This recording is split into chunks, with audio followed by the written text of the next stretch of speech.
welcome back to another Mr. Robot Monday. Sorry for the lateness. I was trying to get everything set up ahead of time. Let me go ahead and share my screen. So I went ahead and picked a box. It is called Cozy Hosting. Went ahead and booted it up and everything. I was trying to save a little bit of time, but it looks like I was still, kind of late. Whatever, not a big deal. So I went ahead and booted everything up. It is an easy box. It is a Linux box. I've actually gone through a lot of these retired machines, and so I'm kind of working my way through all of the Linux boxes first. And then eventually I'll go back over to the Windows boxes and kind of work my way through those.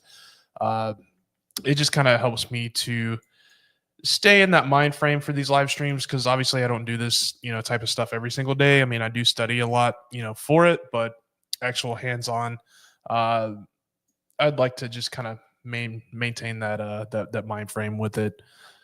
Let me see. Having to adjust my audio and everything. All right. Anyway, so we have a target IP address of 10.10.11.230. So we'll go ahead and copy that over. I can move this out of the way into my other screen. Let me attach it. There we go. All right. So I went ahead and started up the VPN. As you can see here, we're connected to Hack the Box's network there with a IP address of 10.10.16.17. So the first thing that we're going to do is run a nmap scan. I don't think I'm going to run all ports. I'm just going to go ahead and run this, and we'll do dash nmap.txt. Oh, wait, we need tech O, sorry. So we'll put that output into a file, txt file there. Go ahead and let that run.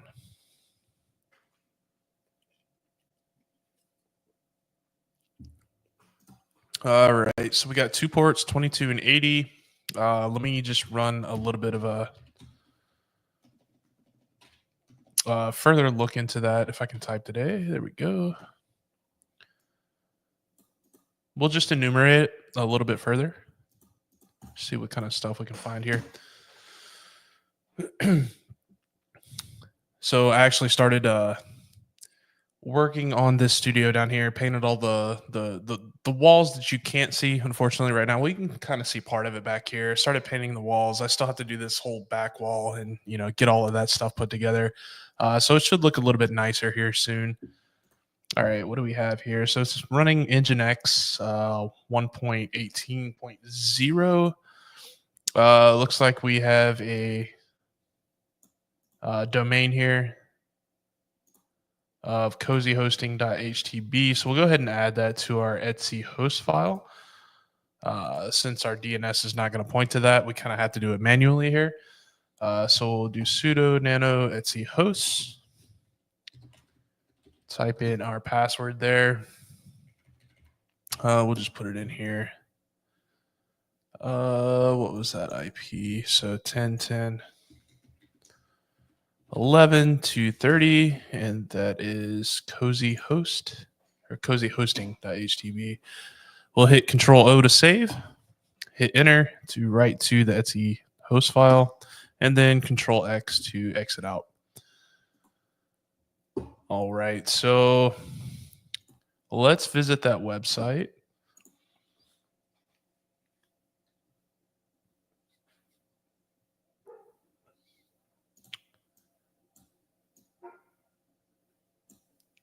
And actually, we'll just, where is that IP? There we go. I thought I had it copied still anyway. I'll just go to the IP. It'll redirect us anyway.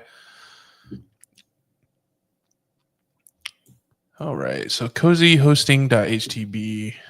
We offer modern solutions for growing your business. Host a project of any size and complexity with Cozy Hosting. It is lagging on me a little bit. Get started. Oh, I guess it's not. It's just dropping it down. That's fine. Check our pricing. So it's your basic, default website setup here. Email info@cozyhosting.htb. Nothing really crazy. We do have a login page here. Let's try admin or admin password. Let's see if we can get in there. Invalid username or password. Completely fine. We can look at more stuff. Let's see. Let's try admin password.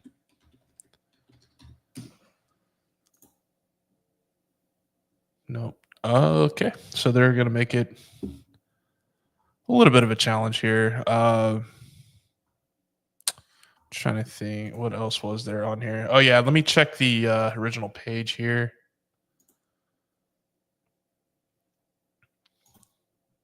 And we'll just view the page source because sometimes you can find subdomains really easily within here. If you hit Control F and then you type in href. On legitimate websites, this is one way you can find certain subdomains that might be linked very very quickly. I have seen this on some of the hack the box boxes before, but not always, but it's just a quick little thing to kind of go through. So as you sit there and go through each thing, if you notice, there's a subdomain, so something dot cozyhosting.htb, that'll let us know that there's a linked subdomain there that we can add that to our Etsy host file and then try to visit, to log into or whatever. All right, so we'll just scroll through here. Not seeing anything.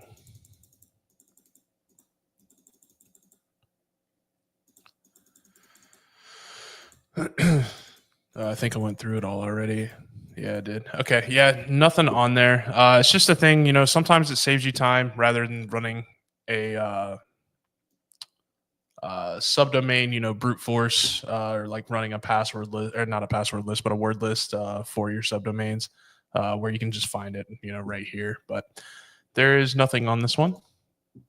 So what I'm going to do now is go to one of our directory buster tools. I'm probably going to use dirbuster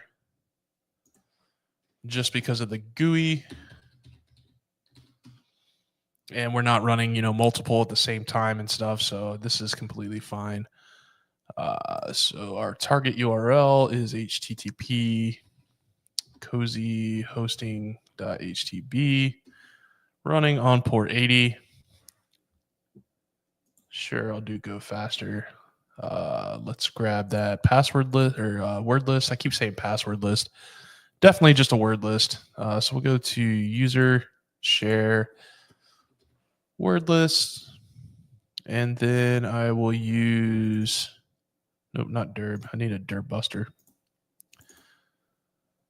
We'll just use this one and see what we can find. Let me expand this out a little bit, hit start, and we'll just let that run, see what we might be able to find here. So we knew about the login already. There's an assets page. Might be something there, might not. If we don't find anything, we can kind of jump into there to see if there's any kind of vendors being used that might have, some kind of vulnerability.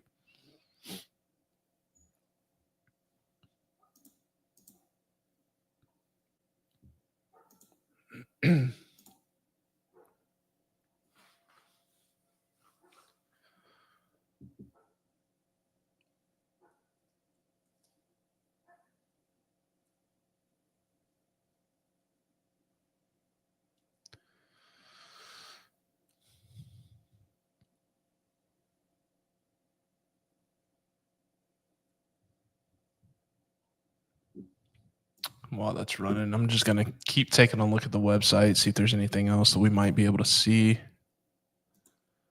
which I didn't really see much in here. If we don't find anything from this too, I'll try, subdomains and whatnot. Oh, somebody said this seems familiar. I think I took a crack at it at some point. Yeah, this is going to be one of the retired boxes. Unfortunately, I can't do the brand new ones here. Otherwise, I'd be violating the terms of service for Hack the Box. I'm not trying to get banned from there. So all of these are retired.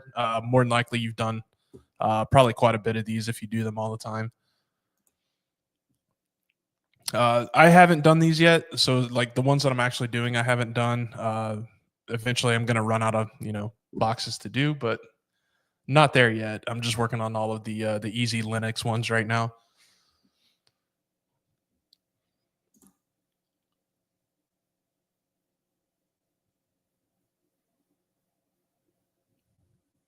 Let's see if this returns anything of interest. I might actually try a different word list too, because sometimes the word list is basically everything, right? If your word list is good, you'll find better, enumeration results. If it's horrible, you're not going to find anything, right? I found that out during my OSCP study. It, I would use, a couple of different word lists and it just wouldn't have anything on there. And then I don't know, maybe like an hour after trying to get into a machine, I finally used a word list that had the correct words on there for me to use, and everything was completely easy after that. So word lists will definitely make or break you. If you have your own setup, definitely keep updating that as you go.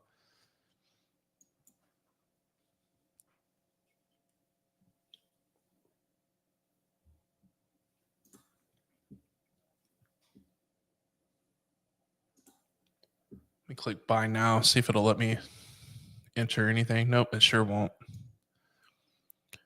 So you can see that by that pound sign up there, or hashtag, depending on your generation. Whole lot of nothing here.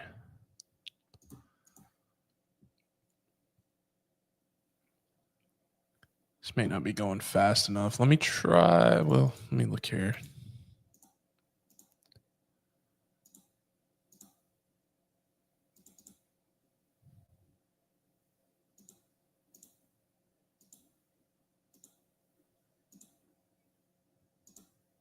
Nothing really there.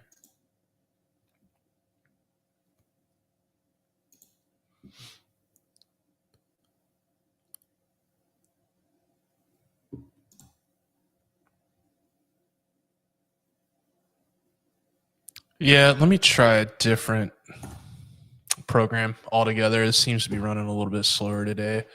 I'll just try Derb then. Since there's no GUI, it's going to run, quite a bit faster. So we'll use that medium, I guess, and then we'll use what is this? Cozy hosting. HTB.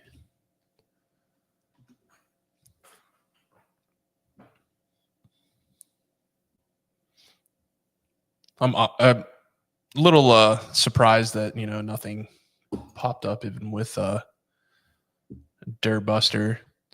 But this may not be the avenue. Like I said, if this doesn't work, I'm going to check out subdomains too to see if there's any of those available.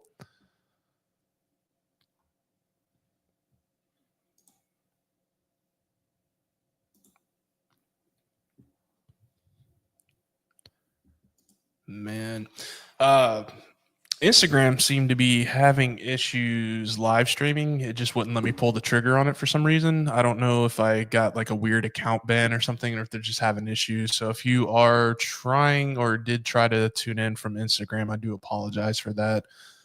It's kind of out of my hands. It was on their end, not mine. Oops.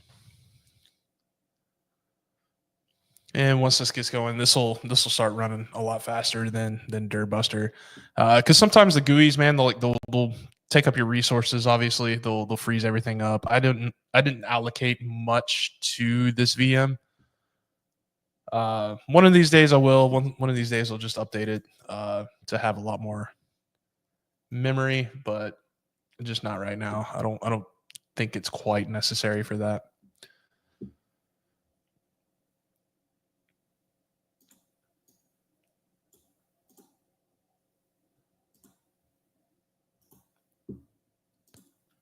I'm actually going to look at a couple more things to see if we can find, version numbers of things in here that we might be able to leverage. Actually, where is Nope, not that.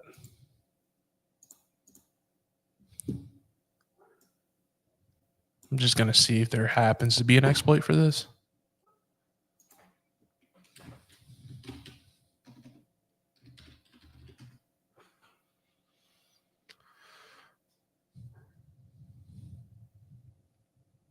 Yeah, I don't see anything readily available, so probably not.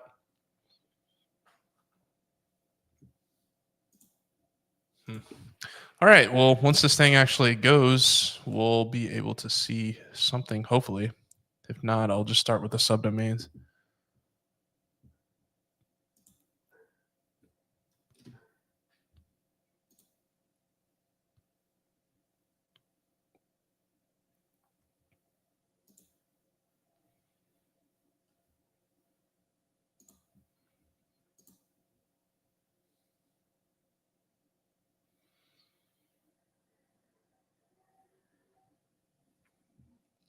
Dear God, I might have to use a different program.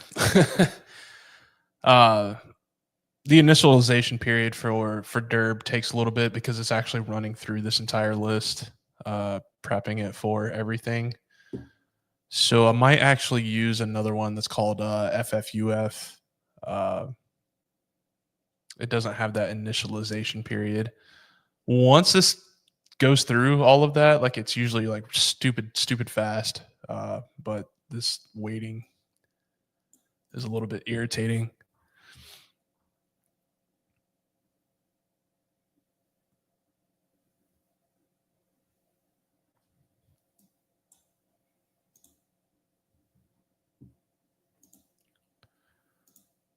I guess that's the funny part of live hacking, right? You get to see the trial and error. It does take a long time sometimes. Most of the time, I finish these easy ones on the live stream just because they're easy. But once I actually move into like the medium difficulty and the really hard ones, it's probably going to take quite a few days, right? Like I may have to pick up on a couple of days just for one. It really depends. I've been stuck on quite a few before.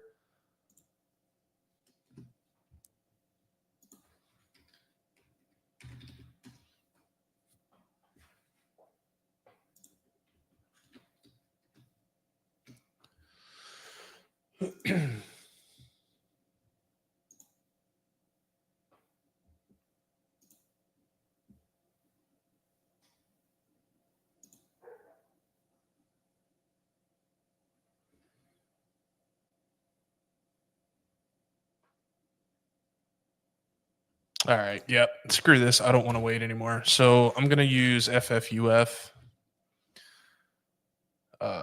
We'll use that same thing here.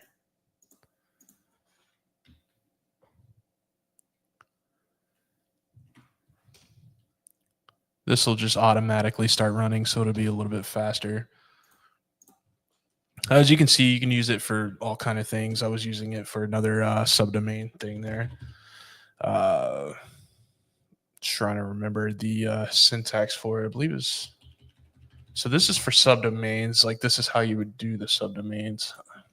I'm trying to remember. I might have to chat GPT it or look it up. Somebody said I got into the habit of using GoBuster, but I'm trying to use FFUF more often. Yeah, it's the same. Everybody has their favorite tools, right? Like you're always gonna go to we're creatures of habit, so we're always gonna fall back to whatever we're more comfortable with. Uh, yeah, it's good to venture out into other tools. It's just I didn't take many notes on this, especially during my OSCP studies and stuff like that. So I don't have that readily available. That's why I kind of dread using it sometimes. But it is a very powerful tool. Stupid fast, like I said. So yeah, we're just gonna take a look at it. And it looks like, okay, so it's going to be -u. So for the subdomains, I had -h. And then it shows like where to fuzz for that, but we don't need that. And whoops, what did I do? We don't need that section here because we're not looking for those subdomains. So we'll go ahead and type in our cozy hosting. cozy hosting.htb. We don't need this, but I will add in threading our concurrent threads. So we'll do -t for the threads, and we'll do 100 just to see how that handles. Okay, what did I do wrong? There's something wrong here. Oh, I didn't designate a fuzzing place for it, actually. Let's try that. That'll work. Okay, now we're getting some stuff here. So we had the login, but it looks like there's an admin panel, which I'm surprised I didn't come up with the Durbuster. It's kind of odd. There's a logout. There's an error. Let's check out the admin.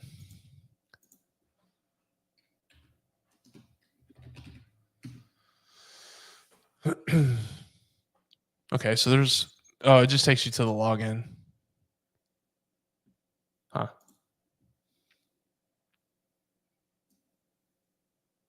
So it just redirects you. So there's a logout, and there's also an error. Let's check out this error.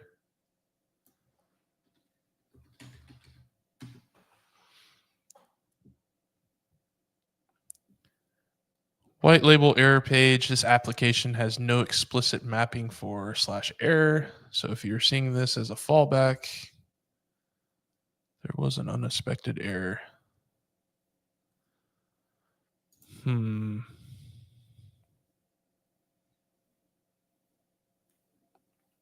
White label error page.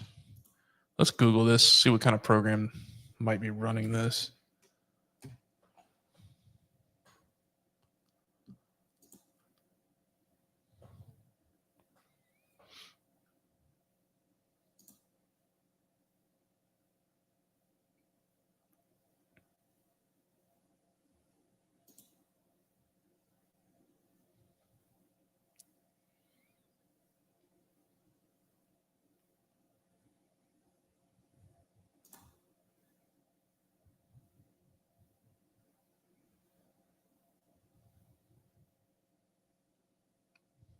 When you run a Spring Boot application, huh?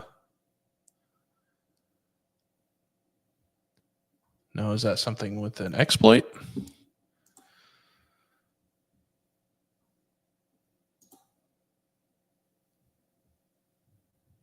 Let's see.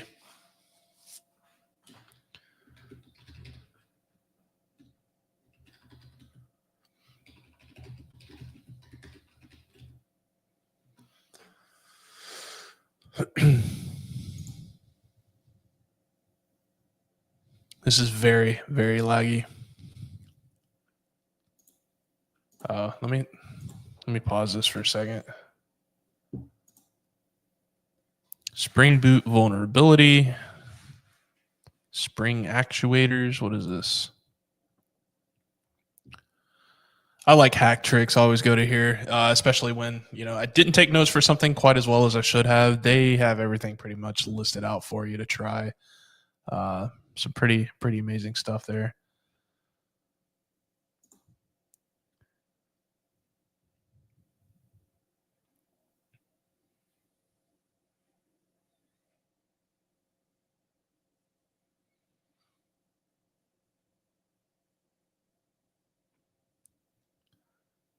Key points. Spring Boot actuators register endpoints such as health, trace beans, environment. Versions 1 to 1.4, these endpoints are accessible without authentication. From version 1.5 onward, only health and info are non-sensitive by default, but developers often disable the security. Certain actuator endpoints can expose sensitive data or allow harmful actions. So dump, trace, log file, shutdown. Oh, wow. Mappings, environment, actuator, environment, restart, and head dump. In Spring Boot 1x, actuators are registered under the root URL, while in 2. Whatever they are under the actuator base path. Let's see if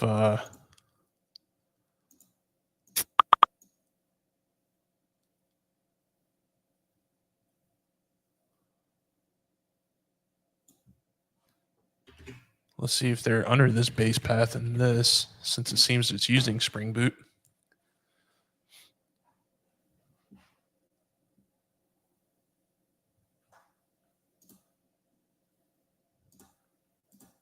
Actually, oh my God. I'm about to use my Google Chrome instead of this. Like, this keeps lagging it out like crazy.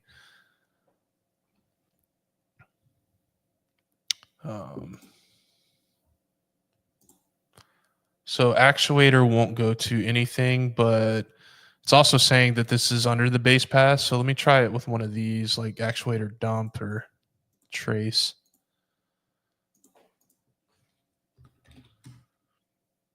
Whoa, didn't mean to do that.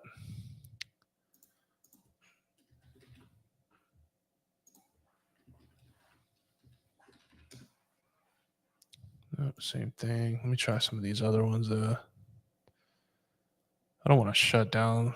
Let's try mappings.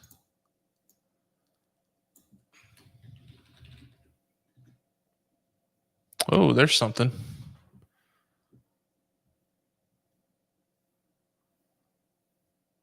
Okay, so that worked. Let's see if there's any information in here that we can use though. Said Firefox is a memory hog. Yeah, man. It definitely is. One of the main things I like on it though is being able to use this Foxy proxy. But like I said, I don't have much memory allocated to this. Like, it's a lot less than what you would normally use, but it is what it is, man. Sometimes I'll just use my Windows, Google Chrome to kind of look things up. But actually, I can go ahead and close that now. But that was pretty sweet that it had these actuator endpoints. Now we just got to see if there's any information in this, because this is a whole lot of information. 90% of your hacking is either waiting on a scan to be done or to parse all of the information that you receive, like parsing through that and trying to figure out exactly what can be useful, what is not useful. Foxy proxy works on Chromium as well. Yeah. Yes, correct. It just came default with Kali. So once I had to boot this up real quick, it was already there. I still have to install Chrome and everything on this. I just haven't done it with this one yet.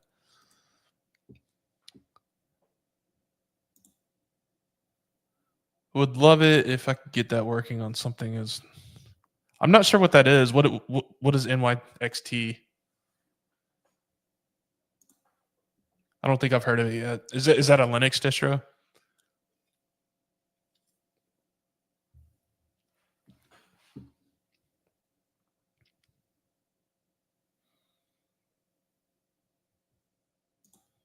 List-based browser. Okay, cool, man. I'll have to check that out. Let me actually type that into my notes here so I can check that out, because I have never heard of it.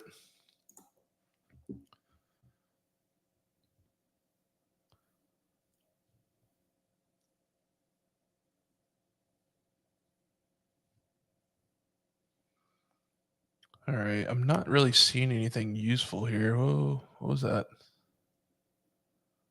Thought I saw a password hash or something.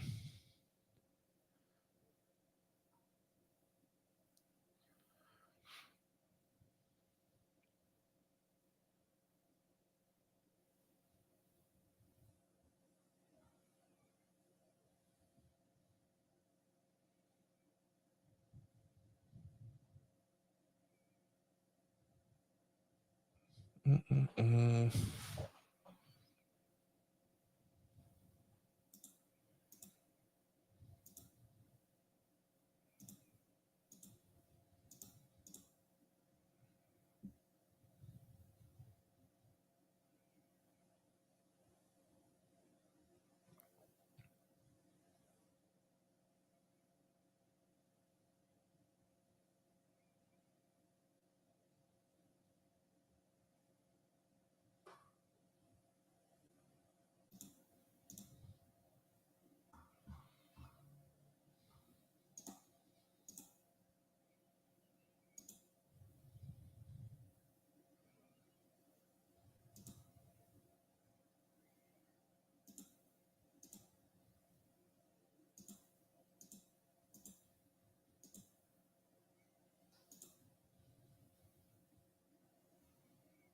I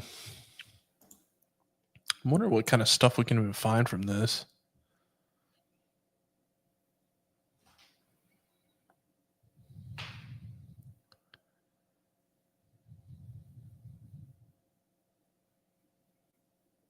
Okay, so there's different endpoints here that we saw from the other site too that said it would have like mappings. It said beans. We couldn't visit the actuator uh, root endpoint there. So we can check out some of these too. So actuator / env.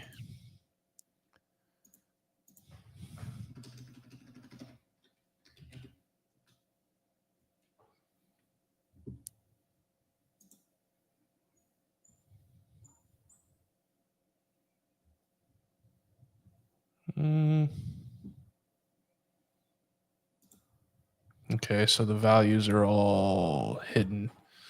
Not able to see anything there. Let's go back.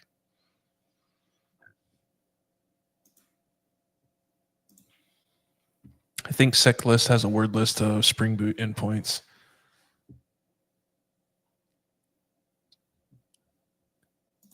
Let me see. Actually, well, I mean, we have them here. It's showing me what they are here. I don't know much about Spring Boot at all. I just went to that website and it was talking about having these endpoints here. So, but it looks like it has a list of everything here. Sessions. Let's try sessions.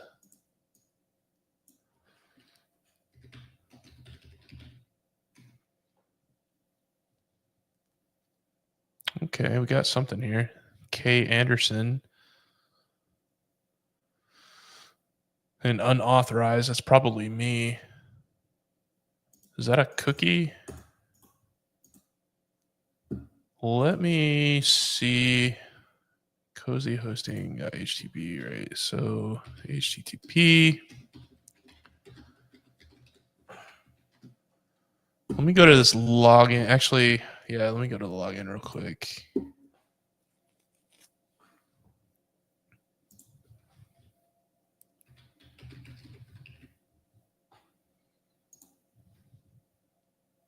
K. Anderson, right? Yeah, K. Yeah.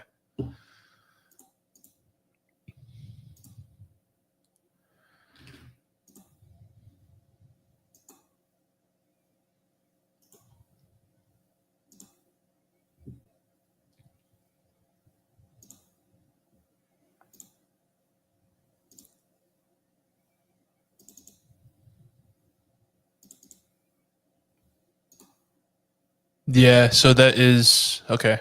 That is me for unauthorized there. Let's try and change that to hers or his. I don't know if it's a male or female, but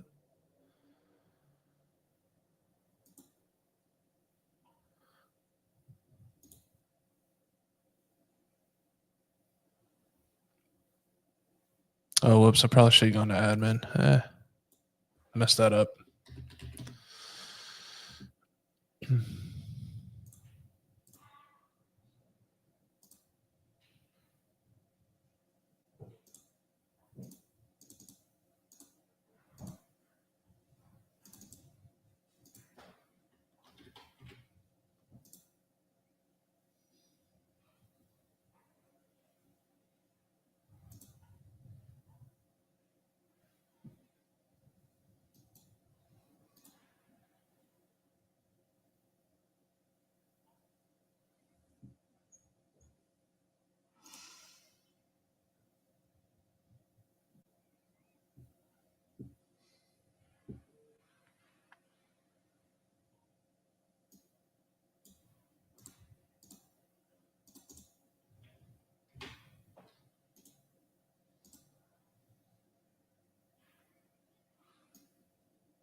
Bruh, why can't I use this?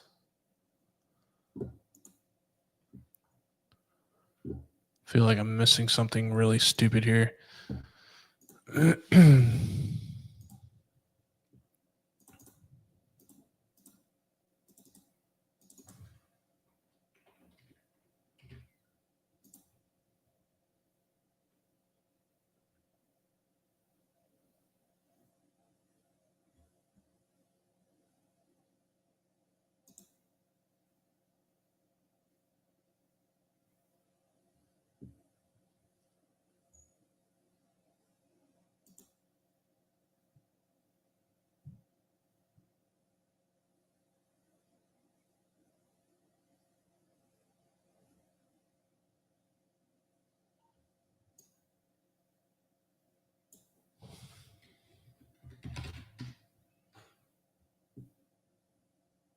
Hmm.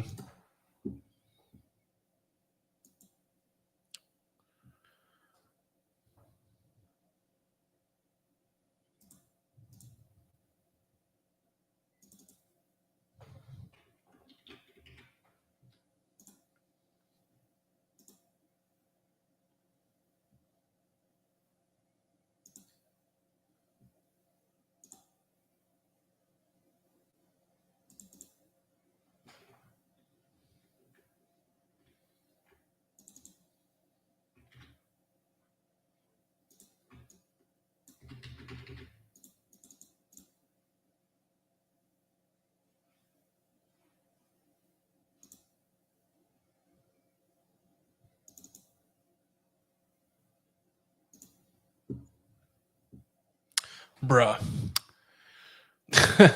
Why can't I use this cookie?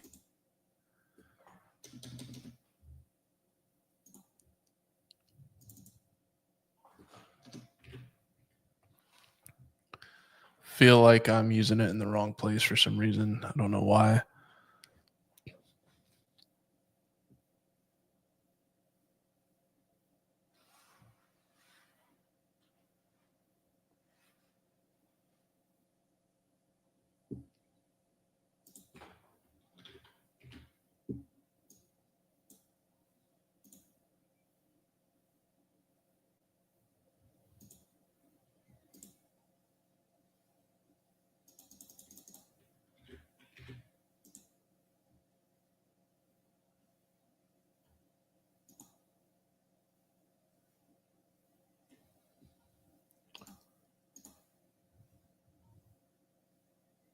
Oh, it changed.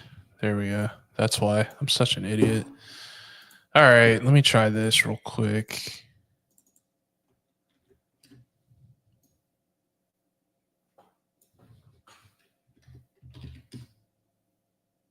There we go. Jesus, man. I was like, why isn't this thing working? It's because it changed. Alrighty. So it looks like we're in a cozy cloud.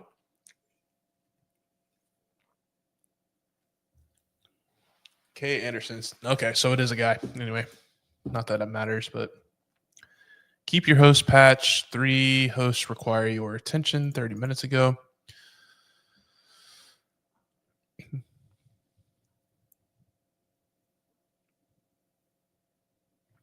So all of these links just go back to this page. Nothing we can really do there. Host name, test, username, K. Anderson. I don't know what this does. So include host to automatic patching.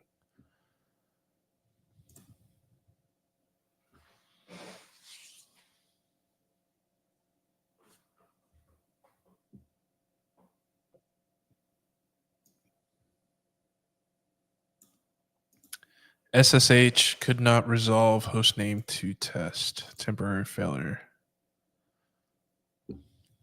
Okay.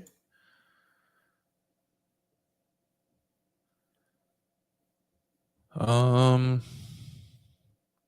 All right. So whenever you come across these fields, generally your methodology is going to be: does it have a SQL database that you know of from the error messages that you're receiving? So if so, why don't you go ahead and test for some kind of SQL injection? Anytime you generally have things like this, it's going to be some kind of injection, whether it be SQL injection, command line injection, things of that sort. So if you look at the OWASP top 10, you'll be able to kind of go down the list and test these things individually, or you can run scripts to automatically do it. Entirely up to you and your approach on that. If you are studying for OSCP, recommend manually doing this because you can't use automated scripts such as like SQL map and whatnot.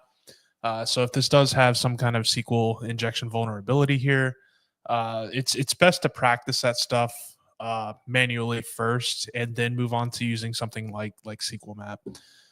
Uh, so we'll just kind of test some of these things. I'm actually going to test some uh, command injection here just to kind of see if maybe that'll work. I'm not sure.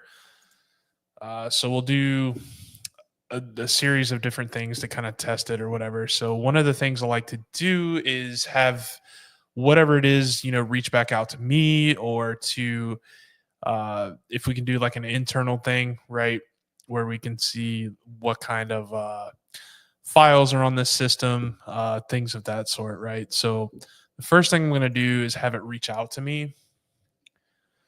So we will do a simple Python server here on port 8000. So we'll have that running and we'll see if we can reach out, using some kind of like wget or something like that that might be built into the server here.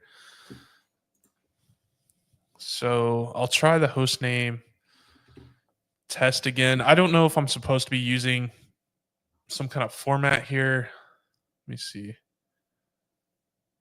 Yeah, this all just comes back to the same thing. So I don't know what kind of like format it's supposed to be, but it says like host, suspicious, whatever, boring, whatever. So I figure the host name would be test, right? We could probably use some kind of other format. Maybe I don't know. Maybe it has to have 2 words or something. I have no idea. But we're gonna play around with it. We're gonna figure it out. All right. Check the stream here. Okay, we're still good. So what I'm gonna do, let me try wget. Maybe I don't. So we'll do K Anderson again, and we'll see if this works. So wget HTTP. Our IP address is 10, 10, 16, 17, and we are on port 8000. And let's see if we can try that. Username can't contain white spaces. Did it hit us? No, it did not. Okay. So hostname test, username K Anderson,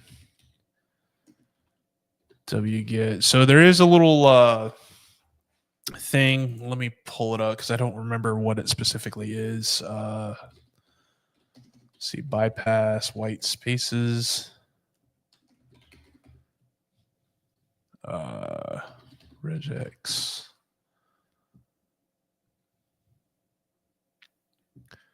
Yeah, so there's a certain little command you can run, and there it is. It's called so it's ifs. So it looks like this. I couldn't remember the name of it, but this is a way to bypass that white space issue, right? So if you can't have anything that contains white spaces, we can't have just a space there. But we have something that kind of acts like that using regex, which is IFS. I forget what it stands for. Let me see if I can pull that up too.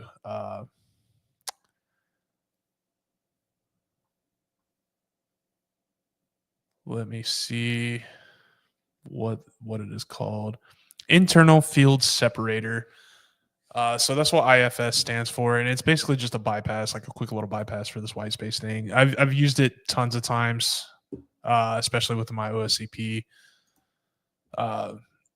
Usually with command injection, that's something that you'll need in any kind of web application firewall that might be running with it. If no white spaces are allowed, just kind of use that in its place. And you can actually URL encode this too if needed be. But anyway, so we'll try that again. So wget and then HTTP. Whoops. We'll do 10, 10, 16, 17, port 8000. And let's try and run that. Whoa. Execute SSH. Okay, so something happened. Maybe. I don't. Resend.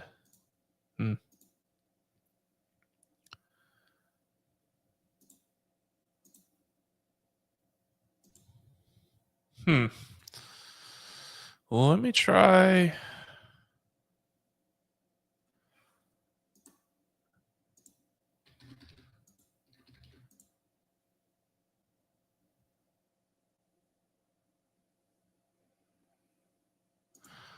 Well, let me try doing it to itself.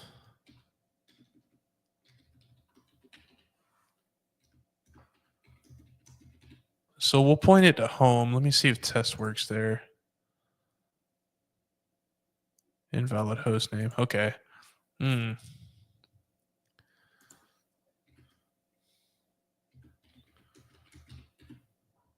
try this. Host key verification failed. Okay, so it looks like it's picking up itself. Let me try that and see if we can't like peek at something here. Or I'll still try to hit it back to me, and if not, I'll try to see if we can find like an internal file or something with it. What was I doing? So K Anderson. There we go. Let's try that. No, still nothing, huh? Let's see if it has any. It may just not have wget on it. If this is working, I don't know yet, but we'll try. So we'll do.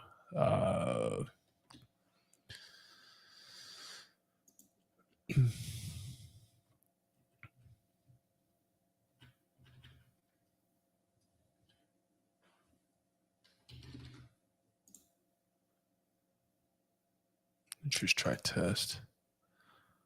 Okay, yeah, we got something there.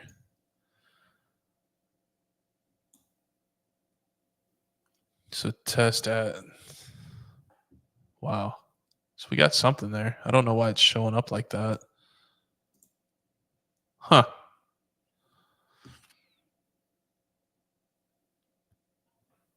Okay, so there is command injection here. We just got to figure out how to essentially manipulate it to get us what we want. And obviously, to get a reverse shell.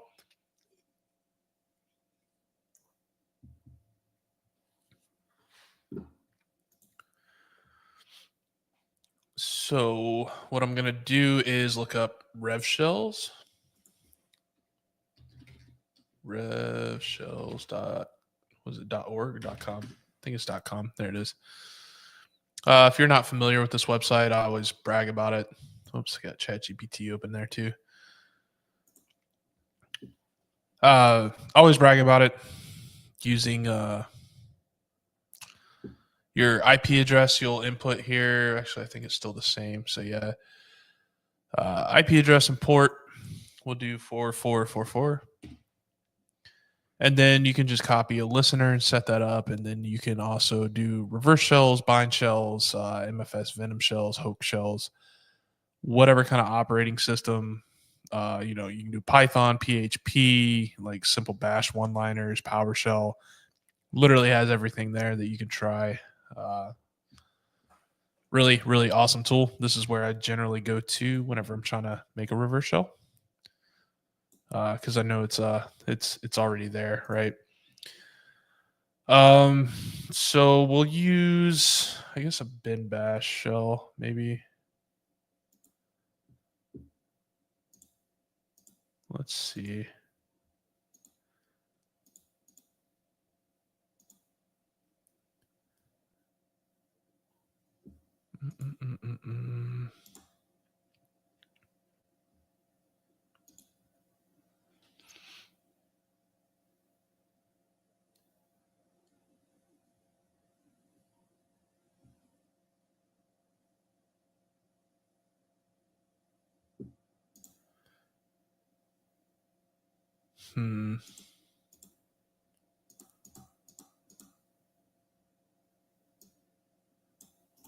I'll just use the first one to kind of work my way down, I guess. So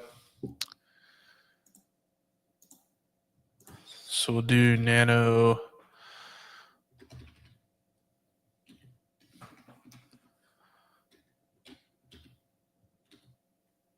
Nano sh. Actually, I need a. Let's do nano sh.sh. We'll paste that in there. Control Alt. Saved it. So now if we cat sh.sh, we have our reverse shell in there. we'll need to open up a listener. So we'll use netcat nvlp port 4444. We'll let that run. And I'm not sure why it showed up like this. Like this may be an issue for us to like or grab this. I don't know. We'll figure it out. But let's see here.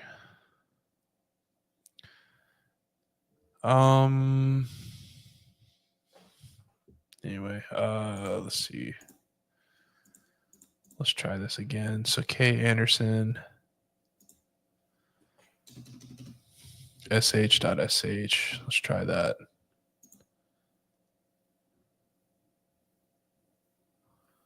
Let's see if it actually got it.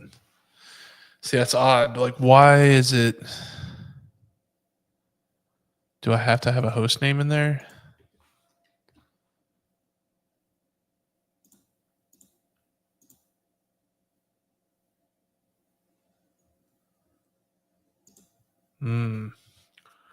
That's really odd. Like, I don't know why I have to have a host name in there. Or, I mean, why it's coming up like this. Because generally when you send a GET request, like it would just do GET/this, but now it's doing GET, it's doing that plus at home, essentially, which is what our host name is. Very, very odd, and I'm not sure how to bypass that. I may have to use some Googling.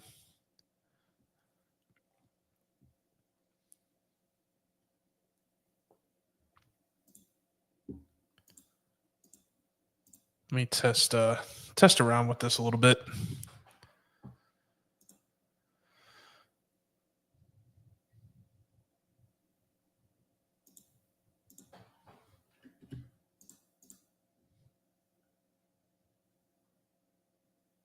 Invalid host name, but nothing hit.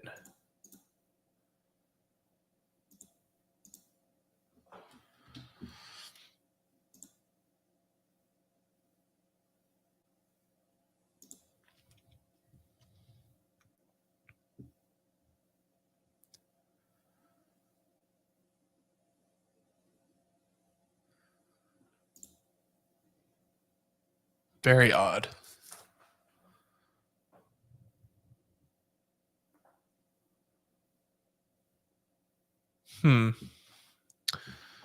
Very, very odd. I'm a little confused. I might have to figure out something else here. Maybe we can do internal. Let me try internal.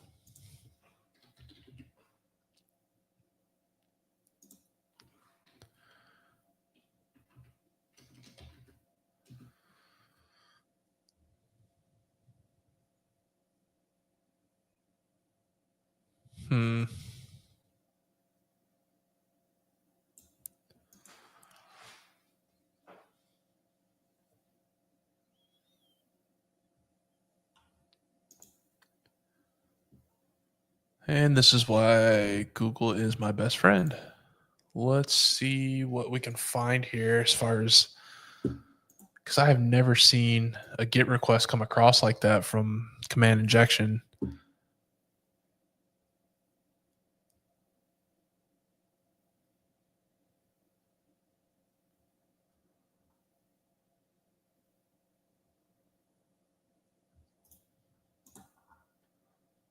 I'm wondering. Let me see if I can just terminate it. Let me try this again. Let's see if we can just terminate it. Just like how we started it. Let's see if we can terminate it.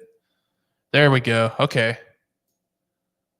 So it doesn't continue the script, but that's good for us, right? So let me try getting that again, except we're going to see if it'll execute for us. So we'll pipe that into bash, see if it'll execute for us, and close that out. Now, where is our listener? This is what we'll need pulled up here. Let's see if it works. Nope. Username can't. Oh, because I had I did have a space there.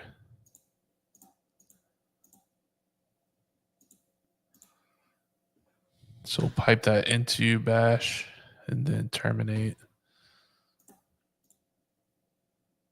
Nope. Might have to find a different reverse shell, and that's okay. I mean, we can essentially just go down the list there. Oh, wait. Actually,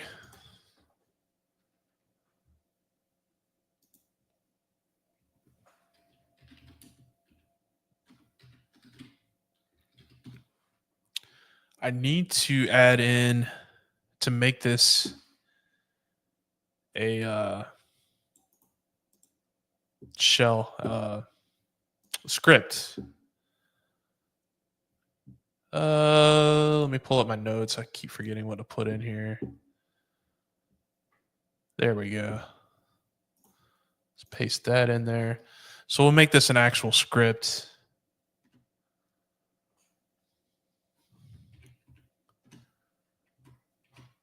That way it can go ahead and run. So we'll save that output. And let's try this again. See if this works. Hopefully. So username K Anderson. And we will pipe that into bash and then terminate.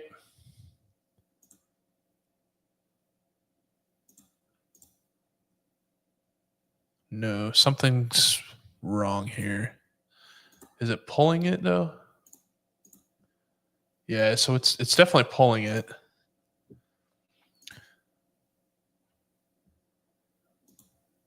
It's pulling it correctly.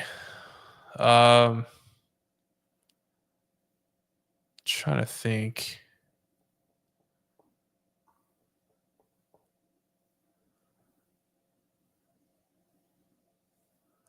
Trying to think.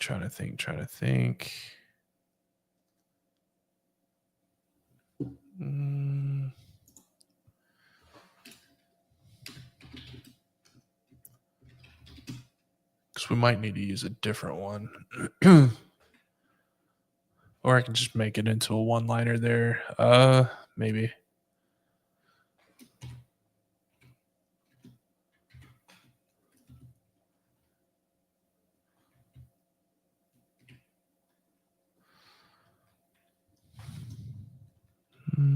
Control O, exit. And I'm just spitballing here. This shell may not even work. I might have to get a different one. We're just kind of playing around with it. See what works, what doesn't. So it's definitely pulling the file, right? So if we can get this to auto execute, that'd be freaking phenomenal. Whoops, didn't mean to do that.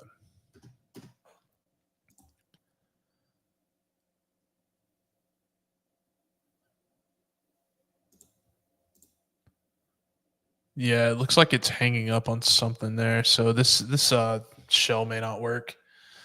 Not a big deal. We can just go down the list, find another one.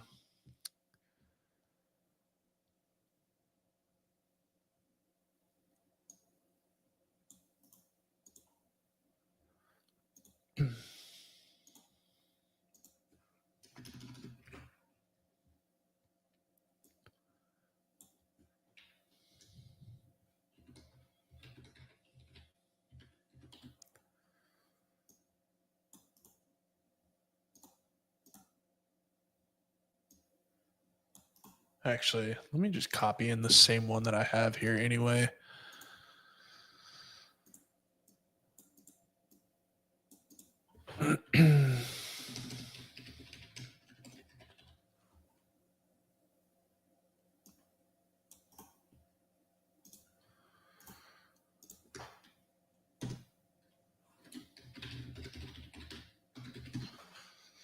So I just took one that I have from my notes, and I'm just going to see if this one works. Because generally, whenever you have to run that reverse shell at the same time that you're pulling it, it has to be in a certain format, which is what I'm trying right now. So we'll see if this works.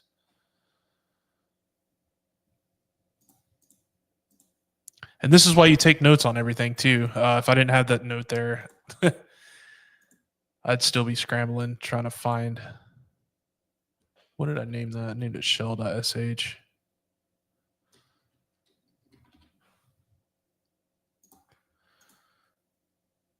No, still nothing.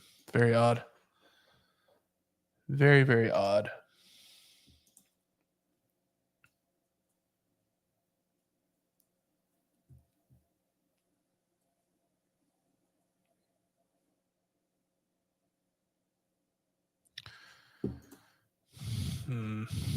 Let me try running curl, because curl should execute too. Okay, Anderson.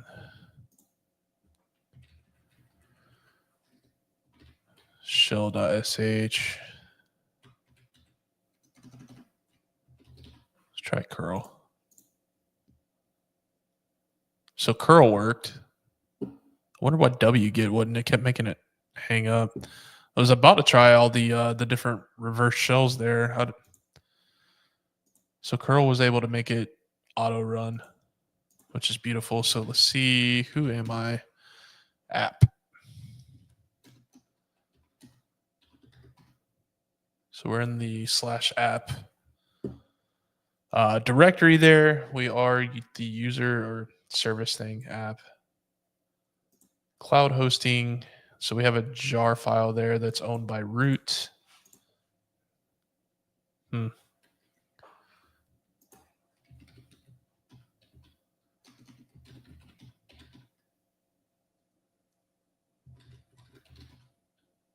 Oops. So there's a user Josh in here. Can't get into his stuff. Let me strengthen that shell a little bit.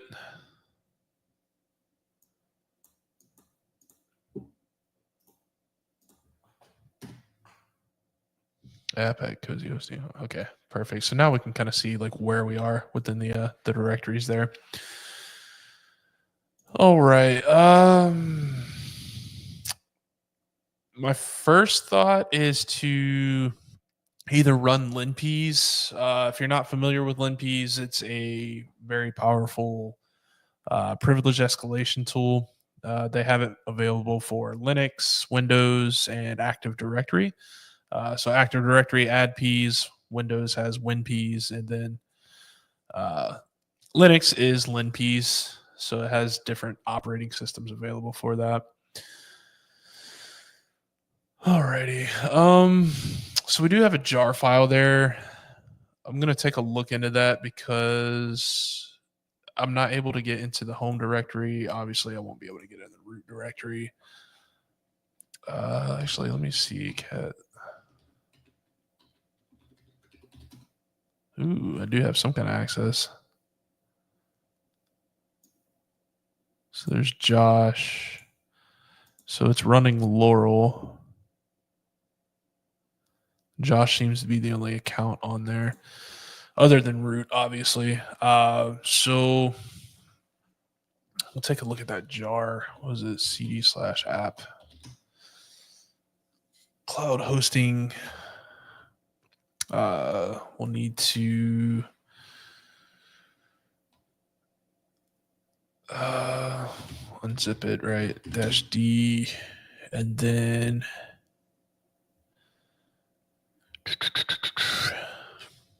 cloud hosting -0.0.1.jar. Is it not -D anymore?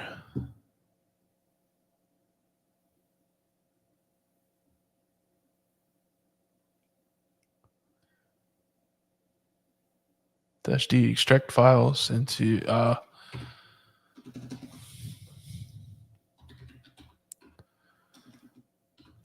where can I, what do I have access to? Apparently I don't have access. We'll put it in the temp file then. Oops.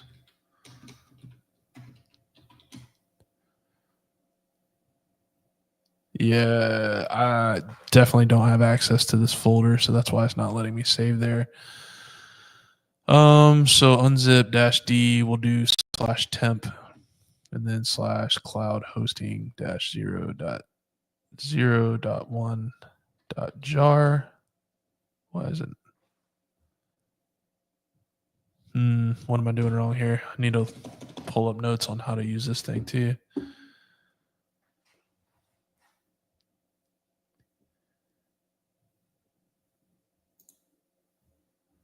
I'm doing something wrong. Something's not right here.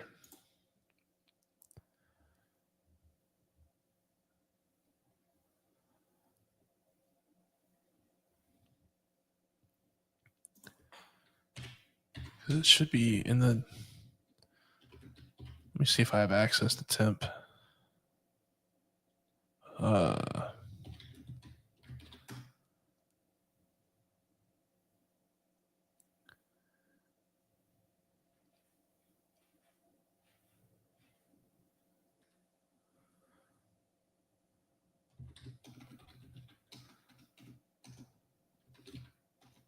I cannot type today. Okay, so I don't, but I do have access to.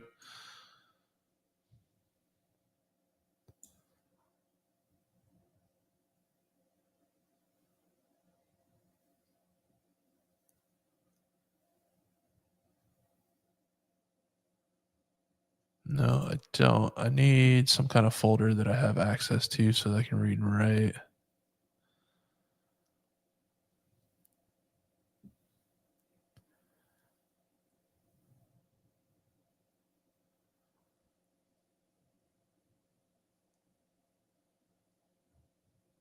Am I able to make my own folder? Let's see.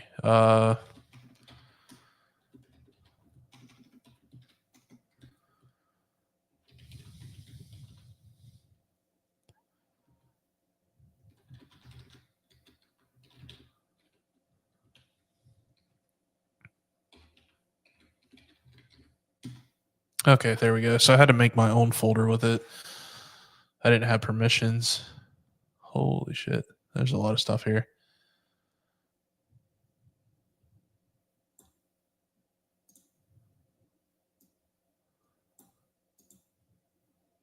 Wow. Let's go to temp slash what was the app? Meta info. Boot info.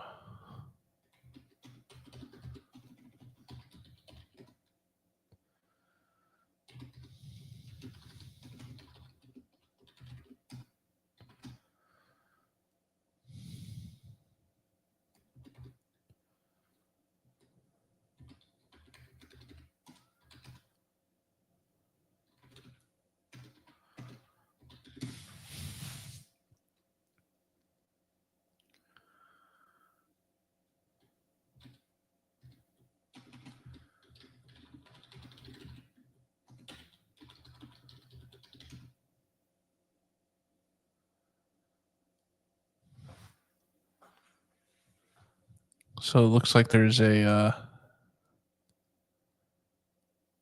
SQL database running on port 5432. It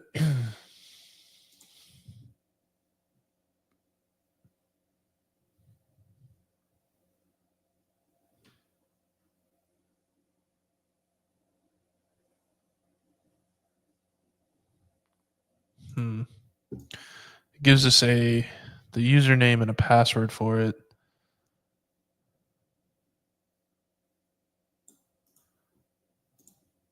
Let me save that.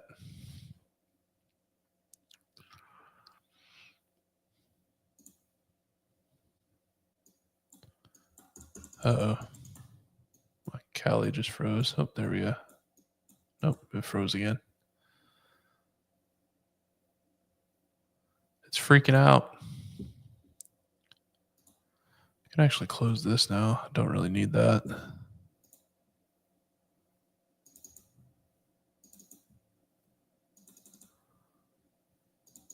Everything's freezing. This is great. Might have to restart.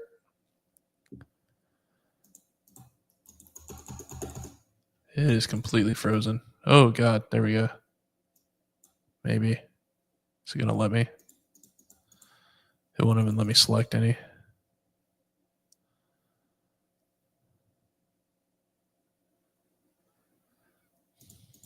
Bruh.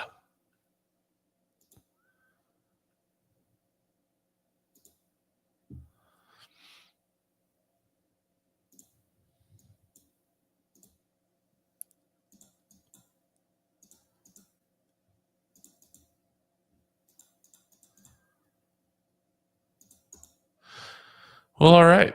It looks like I might have to restart. That is not fun.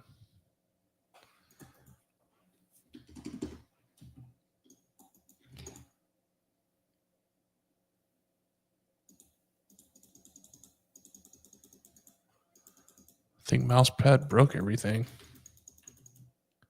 Oh, there we go. Okay.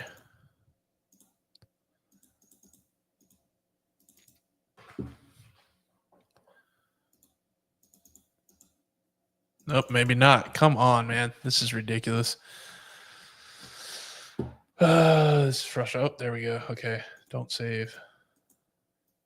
Why is this? All right, whatever. That works, but this doesn't. I don't understand what's going on there.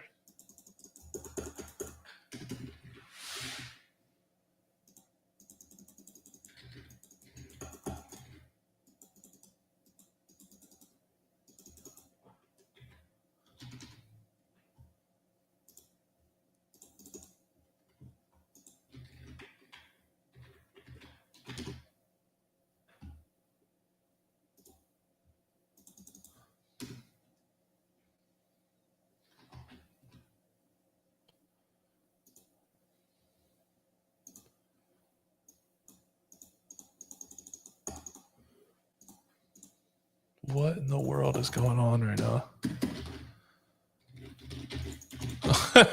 All right, I gotta restart this. Let me see if it'll actually let me restart. There we go. That is wild. I apologize for this. Seems to be taking a lot of time, but absolutely wild. But, you know, Kali Linux is not meant to be a stable platform for like everyday use. So stuff is going to happen from time to time. Completely normal, completely fine.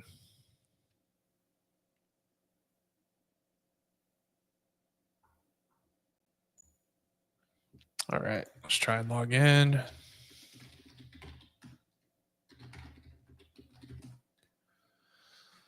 We'll need to reestablish that connection. We'll have to go through the exploit again. Great. Let's close out some of these. And I missed that password.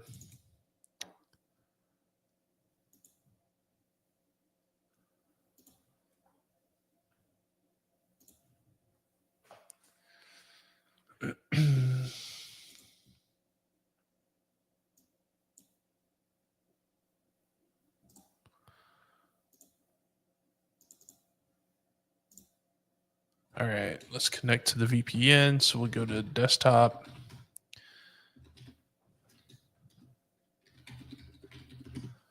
Get our VPN going. There we go. And it was cozyhosting.htb.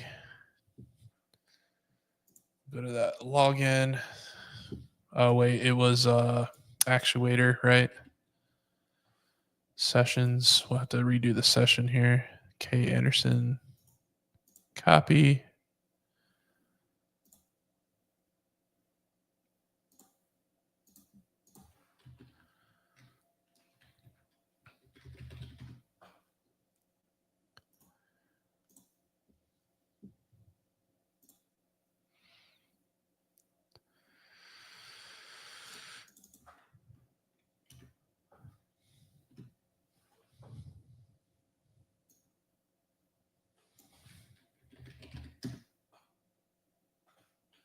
There we go. So we are in there. I'll need to set up a listener. I'll also need to set up a Python server. Got those, and then host name. We used this, and then we used K Anderson, and I actually used curl to execute that. So it looks like it went through. Where is the other one? There we go. All right. Now let's strengthen that shell. Copy this from my notes. And we were, where were we? We were in the temp folder, app folder, boot dash INF classes.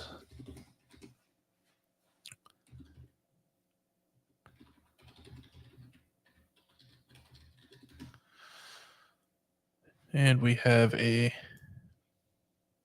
password here for this SQL database. Did not mean to open that. Let me go ahead and close this out so don't waste a bunch of resources there. And let's hope Mousepad doesn't freak out on me. There we go. So we'll save that password. Let me pull up notes. I'll have to pull up for this SQL database login. I believe it's, I'll need to pull it up. I think it's PSQL for this Postgres. Let me try it, PSQL.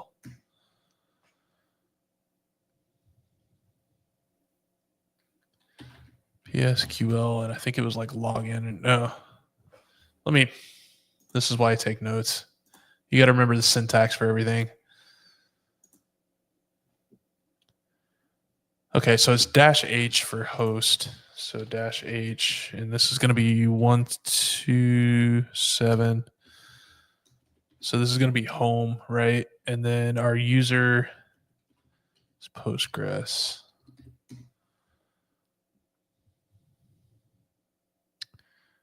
No, not U.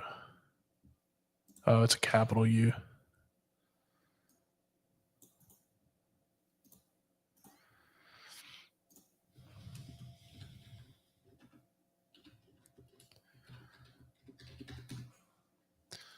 And copy our password here, and let's see what this database has for us.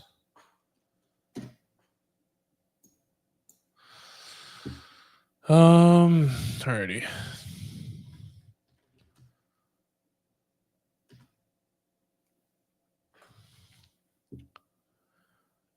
Let me actually expand this a little bit.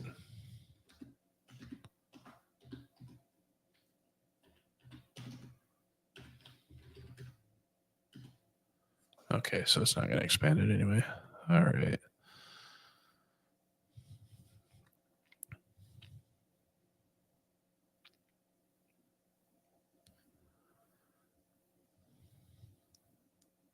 All right, so we have name. So there's a cozy hosting there. So let's connect that.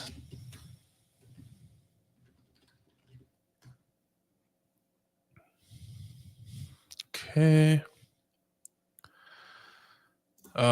We need to dump the tables, right? So DT public. So name, we have hosts and users. So there's not many tables there. So let's do select all. Where is the asterisk? All. And we'll do from the users. Okay, so we got an admin user or password here and a K Anderson password. So let me grab those hashes. Actually, let me grab them one at a time there so I don't confuse myself. And so we got this one is for admin. And let's see if they do any password reuse here. Oops. This one is K Anderson. Anderson. There we go. Smaller. Lowercase. Sometimes that matters. Sometimes it doesn't. And actually, I'm going to try and put this into crackstation.net first. So if you're not familiar with CrackStation, it's kind of like using a rainbow table, right? If they already have a hash that's been cracked, you just paste it in here and it'll spit out, whatever it was found to be, whatever the password was found to be. So we'll just paste that in there, let them know I'm not a robot. Okay, so that's not in there. I think it said unrecognized.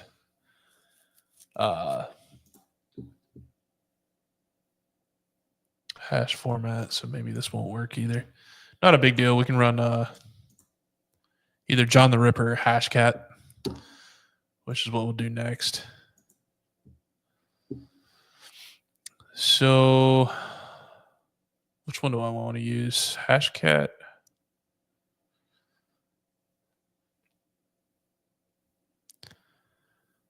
I don't know. We can use either or. Yeah. All right. We'll use Hashcat. That'll work anyway. So we need to find out first, like what kind of hash this is. With the this right here is essentially going to tell us, but we'll copy this admin one, and we'll use Hashcat's hash ID.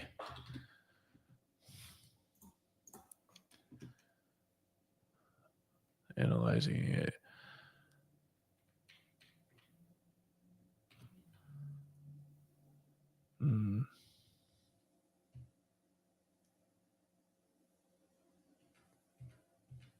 Wait, I think there's something else I'm supposed to type in there.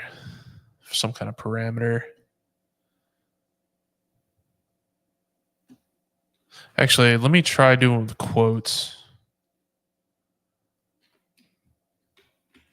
Because it says analyzing A, so I have a feeling this $2 does something to it. So we're just gonna add in that. There we go. Okay, yeah. So it did something weird there.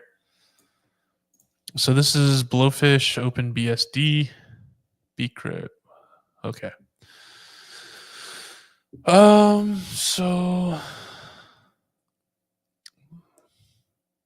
actually, let me see. We'll try Blowfish. Actually, we'll try bcrypt first from the bottom up. Let me pull up my notes for Hashcat. Password cracking. Hashcat.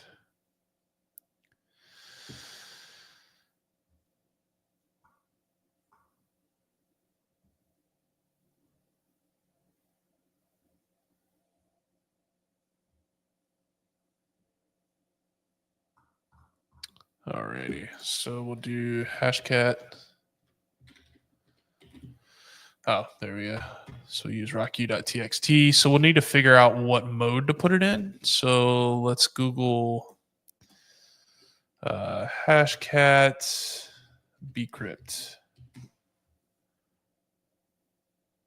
mode.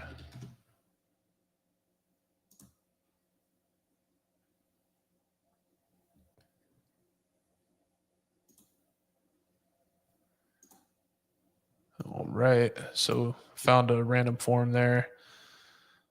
So somebody said M3200 to crack a bcrypt hash with assault. So we'll give that a shot. So we'll do M30. Oops. 3200.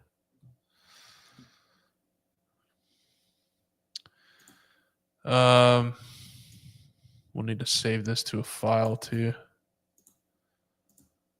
So we'll just put it in this one. Save as a.txt. That'll work.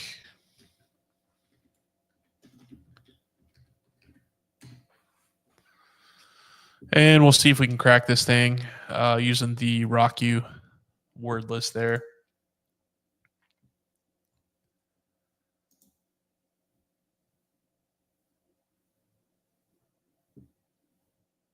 Oh, I thought it finished that fast. I was like, man, that was quick. So it's still running right now.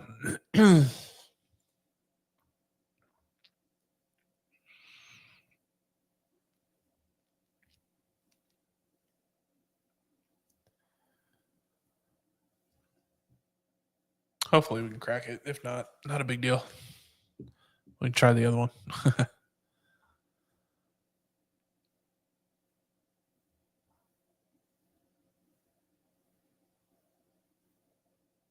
Well, looks like we got a password out of it. Manchester United. I'm actually going to test this to see if it works.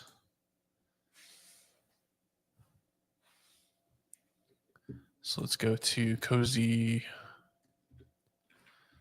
hosting.htb. We'll go to admin. We'll need to log in as admin.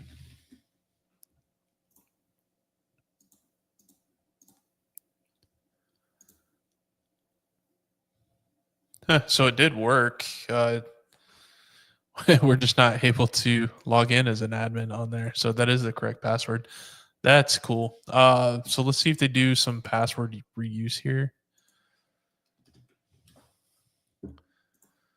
I believe the only account on there was Josh, if I'm not mistaken. Let me check that again.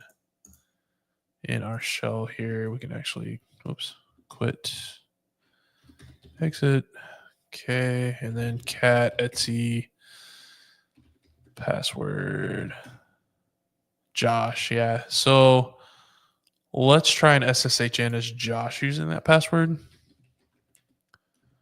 at cozyhosting.htb. Yes. Password is Manchester United.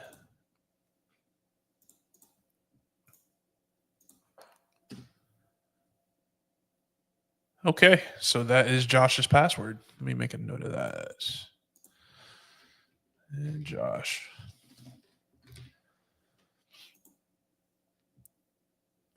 Cool. So now we have access as Josh. Let's go ahead and get that flag there. So we'll cat user.txt. So an hour and a half in, and we finally got the user. Copy that. We'll go to our Hack the Box page here. Put that in, get those points. That was, I'm gonna say that was a bit hard, man. Like there was a lot of working parts there that we had to go through. That was not an easy one. I was hoping it would be because I'm starving right now. Definitely want to go eat dinner, but want to finish this too. But yeah, I was hoping it'd be a little bit easier, save some time, but whatever. Let me put that back in the. That's fine there. Anyway, all right. So now let me take. Now I kind of want to run linpeas, but I always do sudo-l first when I have the password, which is Manchester United. If you don't have the password, I mean, you can still try to run this, but generally you'll need a password for things like this. So we do have permissions to run something here. So I can run SSH as root. So let me go to GTFO bins, which is an awesome website, by the way. SSH sudo. This is GTFO bins. If you haven't seen it, really cool webpage here. It has all of the privilege escalation for the different binaries that might already be installed with the machine, right? So if you have, like, say, sudo privileges and you have a certain binary for the sudo privileges, you can go in there, select it, click on sudo. If you have different types of permissions for it. You can find privilege escalations through that. So right now I search the SSH binary because we do have privileges to run that with sudo. So we click on that and it gives us this command to run here so that we can spawn an interactive root shell through the proxy command option. So let's go ahead and copy that. We'll try it. Might need to edit some things here. Don't know. Actually, yes, I need to add in user bin SSH before I run that. So, because it needs to be correct.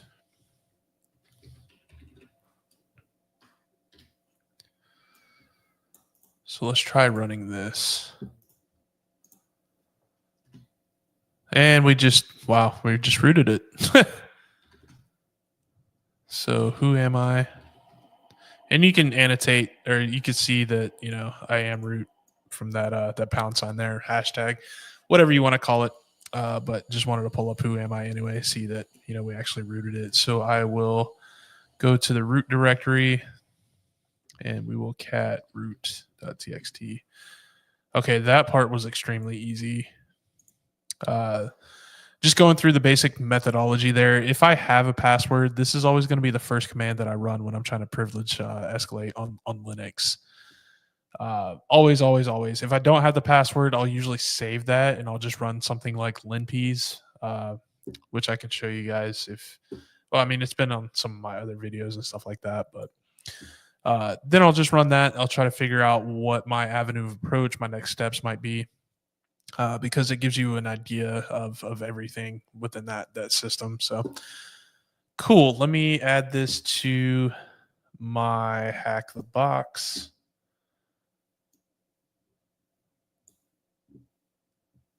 I don't know why this keeps popping up. I didn't click on this.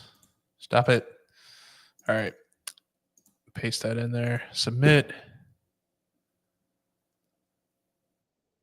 Oh. This one was piece of cake. Like that was your basic generic run through methodology. It probably couldn't have been any easier than that. Awesome. But this, man, wow, we did a lot here, right? So we ran our nmap scan.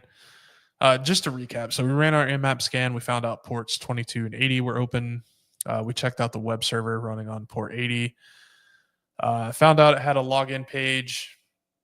Couldn't really find much with there, so we ended up running a directory scan, directory brute force, and we found this page with the error, which actually was /error. They gave us the white label error page, so we Googled this, found out it was running Spring Boot. Googled Spring Boot, found the hack tricks page that said that it has different endpoints, different directories and whatnot that you can view. And it's called actuator endpoints. So we found one that says mapping, found another one that said beans, I think, and then another one that said sessions. And then it actually let us look at the active sessions for Spring Boot, which involved a cookie. So we took that cookie, used it, got into that session as K Anderson, found the web page of actually, let me just pull it up real quick because I can't remember what it's called. What was this? Actuator sessions. So yeah, we found that cookie, cozy hosting. We'll do login.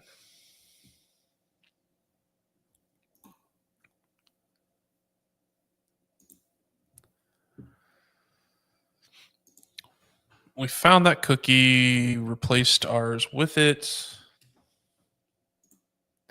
and then went to the admin page.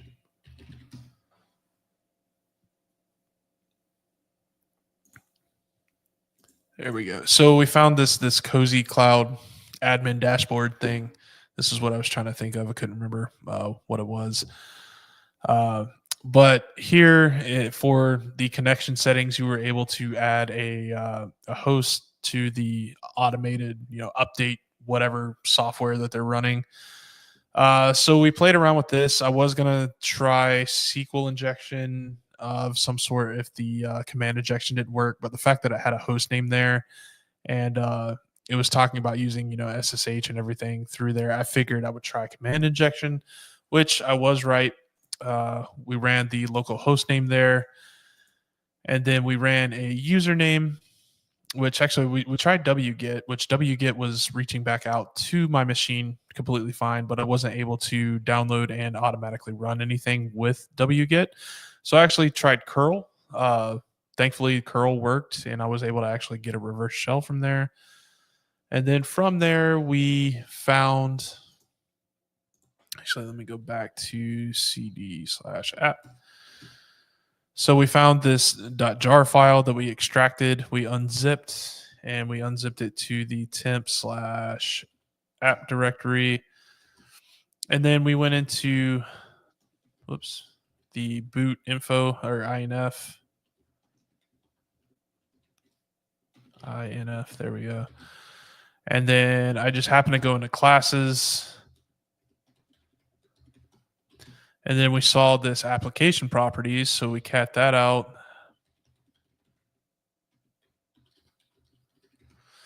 And then we saw that it had a username and password for the SQL database that was running. We logged in as that. Found a database in there. We dumped its tables. Found a password hash, actually 2 of them. We only cracked one. One for the admin, which we cracked using Hashcat to get Manchester United as a password, and we tried it on the only user account there to see if they do password reuse. Josh did. Josh failed his security assessment. Bad on Josh. Shame on Josh. Don't be like Josh. Don't reuse passwords. Don't use the same password for everything. Use different passwords for any kind of anything, right? Password managers are really, really important for that. So don't be like Josh. Anyway, we were able to SSH in as Josh, and then we ran sudo-l to see what Josh could run as sudo. And we found out that Josh was able to run the SSH binary as sudo. So we hopped over to our handy dandy GTF Obins website, typed in SSH, typed in or clicked on the sudo part, and then essentially ran this command. We had to alter the file path for it, but completely fine. Ran this command, and then we got root. Whole lot of stuff there. This was definitely not an easy box. So if you have tried this and you failed or didn't quite make it through, don't kick yourself because this was ridiculous for an easy box, especially like the initial foothold and everything. That was just ridiculous. I feel like I just got lucky on a lot of that. But anyway, yeah, so that's it for today. Hopefully the studio will be up and running by next week. We'll see. I'm still kind of painting and everything down here, but hope you enjoyed. Please like, share, subscribe, comment. Let me know what you think. Let me know what you want to see more of, and I can see if I can set up some custom labs. If there's anything specific that you all are wanting to see. I know somebody had mentioned something about Wi-Fi hacking. I'm really good at Wi-Fi hacking. That was probably one of the first things that I've learned, like how to do. Especially WPA2. I've started working on some of the WPA3 like concepts and whatnot too.